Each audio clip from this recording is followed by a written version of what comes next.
In Cancun, we must capture progress on those issues where there is consensus.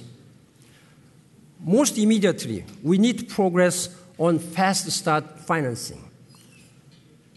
We have to admit that there is a serious gap of trust between developing and developed world. Then the best way and quickest way to bridge this gap of trust is to provide fast start financial support to developing countries. This is what we have been doing and we will do now. The leaders in Copenhagen have agreed to provide $30 billion by the end of 2012 and $100 billion annually by 2020. I have appointed this high-level advisory group on climate change financing led by Prime Minister Stoltenberg of Norway and Prime Minister Meles of Ethiopia. They have been working and they have been making great progress. And they are now supposed to bring me a report on the options, how they can generate $100 billion going to 2020. And I'm going to feed and report this UNFCCC, United Nations Framework Conference on Climate Change, which we will meet in December in Cancun. In the longer term, we face what I term 50-50-50 challenge. By 2050, the world population will grow by 50%, reaching 9 billion people. By that time, by 2050, the world must reduce at least 50% of global greenhouse gas emissions. So these are 50-50-50 challenges. Climate change is not a standalone issue. It is a crucial part of a broad agenda which international community must address through global governance.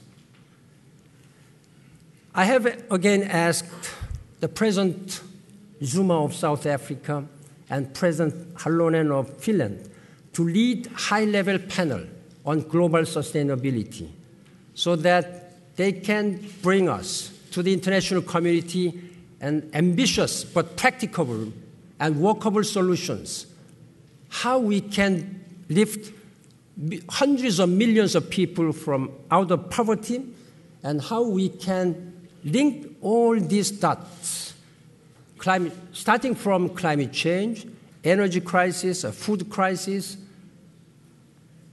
population, migrations, all these should be linked because they are all interconnected issues. We will work in time for Rio 2012. This is the sustainability challenge of 21st century, and thus one of the governance challenges of our times as well. Ladies and gentlemen, thirdly, we also need global governance to face an array of new generation challenges. There are now more than 200 million international migrants. The economic crisis has exacerbated their vulnerability.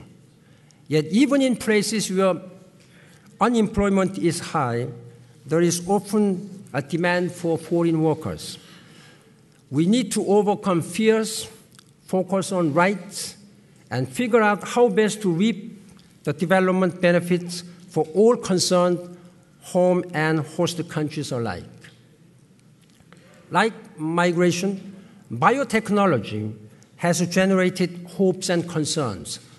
Hopes for new tools against hunger, disease, and poverty, fears that it may threaten the environment and our security.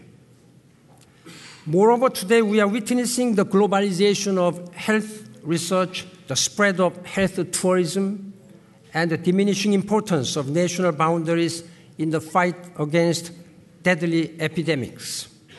The international dimensions are clear. So is the need for a greater dialogue and consensus. Organized crime syndicates grow ever more powerful. In some places, police and armies are being outgunned by these organized crimes. Our ability to deliver justice is not evolving as quickly as these criminals' skills are avoiding it. Terrorism also continues to take a heavy toll. The chance that terrorists could gain access to fissile materials has brought new urgency to the nuclear security agenda. Those armed with bombs and guns today could well arrive with more potent force tomorrow. The best response is, again, international resolve and coordination and cooperation. And indeed, in response to these challenges, we have adopted new legal instruments, conventions and agreements, and new strategies, and forged new partnerships, all in the name of global problem solving, not global government. And we remain ever on the outlook for more such issues, keeping our eyes on that far horizon for threat and opportunity alike. Global governance is not only about long-term arrangements. It is also about leadership on challenges in here and there. The referenda on the self-determination in Sudan and on the status of Abyei are less than 3 months away. The stakes are very high. I think everybody is very much concerned about the future of Sudan, future of Africa, and peace and security of international community as a whole. We must assist the Sudanese in finding a peaceful way through one of the most important passages in their country's history. We have to make sure that this referendum on January 9th next year should be conducted in most fair, credible, and democratic, and I think most importantly, in a peaceful manner. For that, again, United Nations has deployed a monitoring team already, led by former President of Tanzania, Mr. Mkapa. And United Nations is going to have every monitors in every county of southern Sudan, starting from this week until the end of this referendum. As you know, I have convened a high-level summit meeting on September 24th, where many heads of state, including President Obama of the United States and many African leaders gathered today, including 2 representatives from both South and North Sudan. That was one of the highest meetings ever gathered on the situation in Sudan. We are all committed to do this, again, through global support and cooperation and governance. In Haiti, 9 months after this tragic earthquake, the humanitarian response has been outpouring, and we are now delivering water and sanitation and food to millions and millions of people of Haiti.